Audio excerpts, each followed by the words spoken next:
السلام علیکم ورحمۃ اللہ وبرکاتہ۔ واٹس ایپ گروپ نمبر 1 میں شیر محمد بھائی نے سوال کیا ہے کہ ایک آدمی شہید ہوا ہے، اس کے ورثہ ہر سال اس کی یاد میں جلسہ کرتے ہیں، لیکن کبھی کبھی شہادت کی تاریخ بدلتے ہیں اور لوگوں کو بلاتے ہیں، چندہ بھی کرتے ہیں، کیا جائز ہے؟ اور دوسرے لوگوں کو اس میں شریک ہونا جائز ہے؟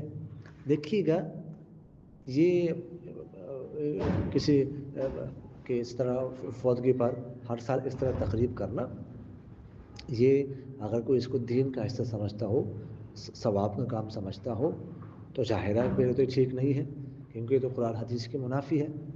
تو اس کا اہتمام کرتا ہو، اگر کوئی اس میں شرکت نہ کرے تو اس پہ طعن و تشنیع کرتے ہوں، اس کو دین کا حصہ سمجھا جاتا ہو، پھر تو اس سے بچنا ضروری ہے، مگر نہ پھر شرکت کر سکتے ہیں، لیکن اگر سمجھے کہ اس کو ضروری کر رہے ہیں یا ایک کام ضروری ہوتا جا رہا ہے، پھر اس میں شرکت نہیں کرنی چاہیے۔